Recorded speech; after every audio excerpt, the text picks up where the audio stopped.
it always amazes me how consistent your results are. And I wondered, as a fellow, how can we possibly get to that point? Well, Steve, there's no question in my mind what you're going to get to that point. But it requires experience. It requires a lot of surgical time in the operating room. It also requires a lot of surgical time in a cadaver lab and studying and thinking about facelifts. But you're going to get there. I know that for sure. So experience makes a difference. Experience makes a difference. And I'm approaching 14,000 facelifts, so I've been there for many, many years. And I'm still having a great deal of fun doing the surgery. I mean, that's incredible.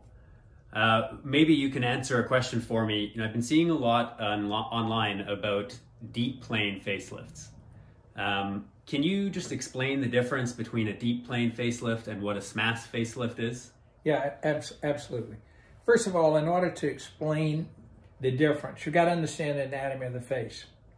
There's a skin, and immediately under the skin is the superficial musculoaponeurotic fascia, and that provides all of the dermal insertions of the muscles of facial expression to the skin. And that is in continuity with the platysma muscle in the neck, and it's contiguous with the frontalis muscle in the forehead. So it's a separate layer under the skin.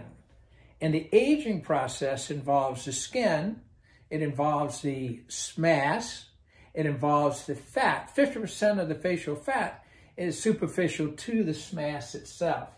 So when you move the SMAS, you are moving the fat in the face. In other words, that's what I use to get structural, architectural rejuvenation of the face.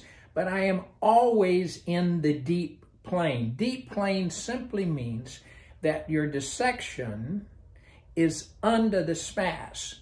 The portion of the deep plane facelift that people really talk about is nothing new at all. What that means is that in the lower anterior face, this portion of the face, that the skin and that fat layer are still attached to each other. There's no question in my mind, having done that procedure many times, but quit 25 years ago, that you get a much better result if you're doing a dual plane under the SMAS, so you're in the deep plane.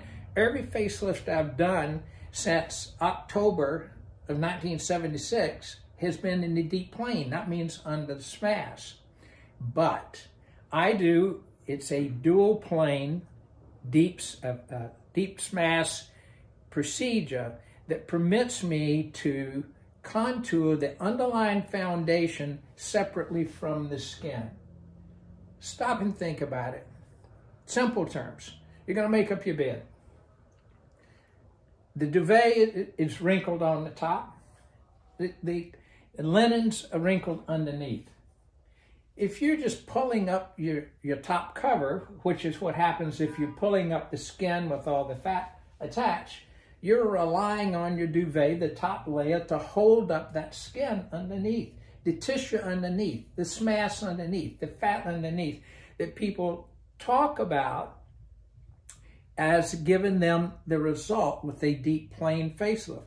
Every facelift I do is in the deep plane. But it's in my experience that if you do it as a separate layer, you contour the underlying foundation, rejuvenate, architecturally rejuvenate the underlying foundation, put the skin back over top of it, you have a much more elegant facelift result. The longevity is much better.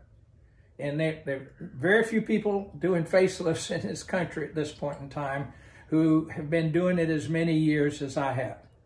And my experience in following my patients over the years has been that those patients who have the dual deep plane facelift have a much more elegant result in the beginning and a longer lasting result.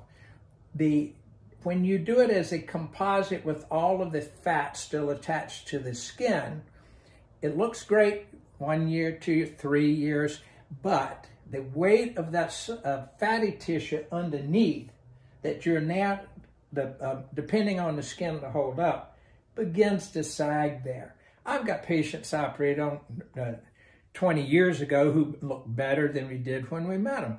And people talk about the deep plane giving a longer lasting result. That's absolutely not the truth in my experience. The other thing is, first of all, there's no one facelift technique. I do multiple facelift techniques because stop and think about it.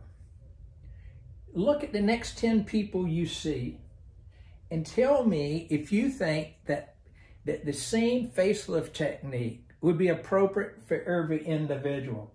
The anatomy of the face is so different. The two sides of the face are very different. Many of my patients, I do totally different deep plane procedures on each side of the face. It's in the deep plane because every one of those sections takes down the mesenteric ligaments, the things that people who do the composite facelift with the fat and skin attached. They're taking down this. I'm taking those down with every facelift. I always have. But your better result is when you can use different vectors for repositioning all of that underlying foundation.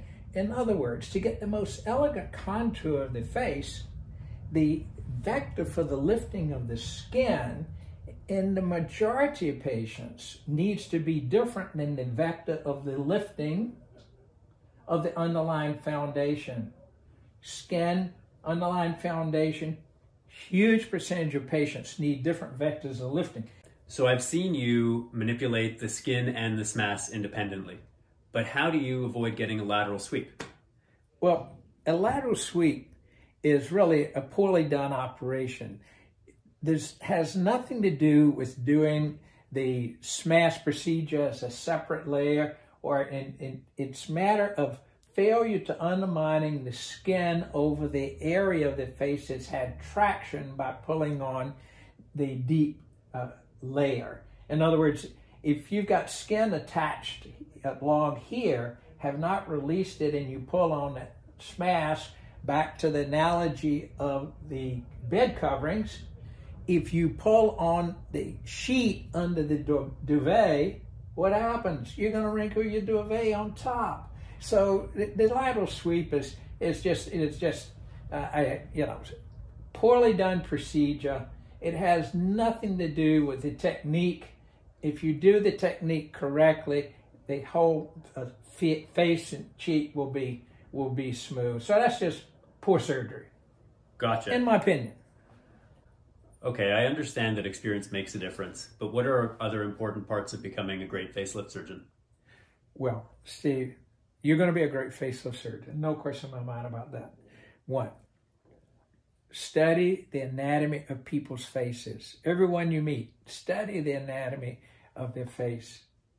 And the other thing you want to do is do your surgical procedures in your mind over and over again. It's like an athlete. You know, athletes imagine themselves hitting the baseball. Tennis players imagine hitting the tennis ball.